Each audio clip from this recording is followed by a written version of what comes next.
Welcome to Quick Literature Academy. Subscribe and press the bell icon for more literature videos. Robert Burns, sometimes known as the Plowman poet, was the eldest son of a poverty-stricken farmer. Though his father had moved to Ayrshire, where Burns was born, in order to attempt to improve his fortunes, he eventually died as a bankrupt after taking on first one farm and then unsuccessful moving to another in 1784.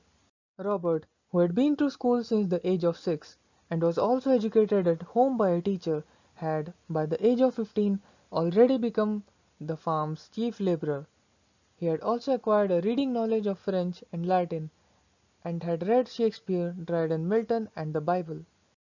After his father's death, he and his brother continued farming together, working now at Mossgiel. The poverty of Burns' early life, though far from being overcome, had produced in him a supporter of the French Revolution and a rebel against both Calvinism and the social order of his time. His rebellious nature soon became evident in his acts. Burns' first illegitimate child was born to him by Elizabeth Patten in 1785.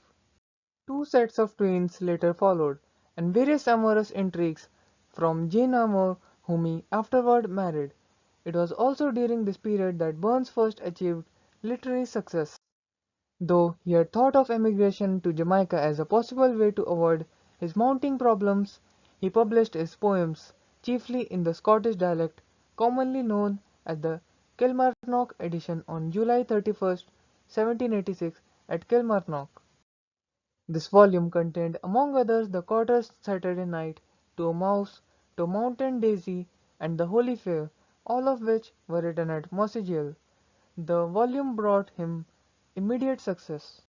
After 1787, Burns married in 1788, and having moved to Ellisland with his bride, worked chiefly for James Johnson, whom he met in Edinburgh, and later for George Thomson. It was for these men that Burns compiled and added to the two great compilations of Scottish songs, Thomson Scott's Musical Museum and Johnson's Select Collection of Original Scottish Airs for the voice. Alongside this work, which Burns did on an unpaid basis, he also worked from 1791 onward as an excise officer. This allowed him to give up farming and move to the Dumfries. He died from rheumatic fever just 5 years later, having also published again in 1791 his last major work, a narrative poem entitled Tom O'Shanter. Thanks for watching. Do like and subscribe. Comment below if you want a video on some topic. All the best.